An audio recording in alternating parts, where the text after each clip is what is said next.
It was late afternoon when the young woman arrived at Ashwood Manor. She had never been there before in her life, not even as a child.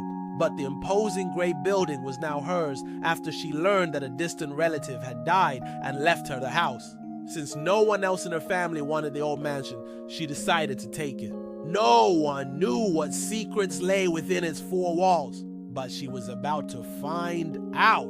She walked through the front door and into the entrance hall. Cobwebs brushed against her skin, and a chill wind seemed to flow through the empty halls.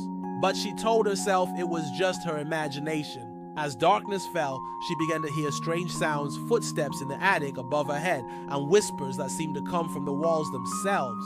At first, she thought it was just her imagination playing tricks on her. After all, it was an old house, and unsettling noises were bound to happen. But then she saw a shadow pass by the window. Someone or something was definitely there, watching her. Fear began to grip her heart. Who or what was watching her from the darkness? She decided to investigate. She grabbed a flashlight and slowly made her way down the dimly lit hallways. In the distance, she could hear voices, disembodied whispers that seemed to echo through the halls. As she turned a corner, she saw a diary lying on the floor. She picked it up and opened it. The yellowed pages told the story of the previous inhabitant of the house. A young woman named Elizabeth had lived here 100 years ago, and she wrote of her life in the house, her hopes and dreams, her joys and sorrows. But as Elizabeth's story continued, the young woman found a dark secret. Elizabeth and her sister had been tormented by a mysterious presence in the house.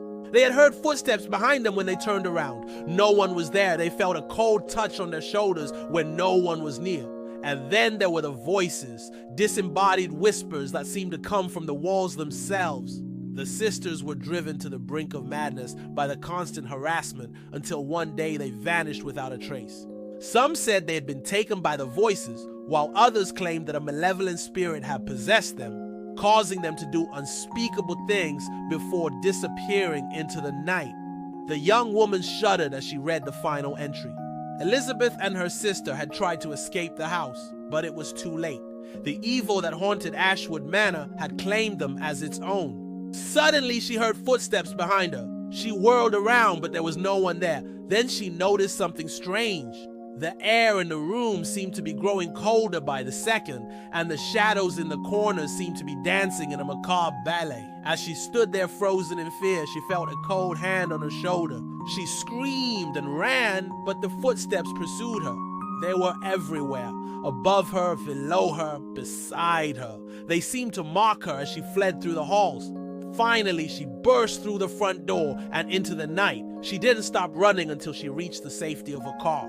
As dawn broke, she drove away from Ashwood Manor, leaving the evil and its secrets behind her. But as she glanced back at the house, she saw a figure standing on the porch watching her go.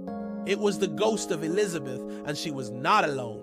The young woman's blood ran cold as she realized that she wasn't alone in the house. There was another presence there with her, a malevolent spirit that had been awakened and was now free to roam the earth once more. As she drove away, she could feel their eyes boring into her back, their whispers echoing in her ears. She had escaped, but she knew that she would never truly be free of Ashwood Manor. The secret it held had now become her secret, and it would haunt her for the rest of her life.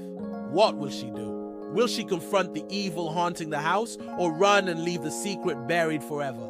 You decide.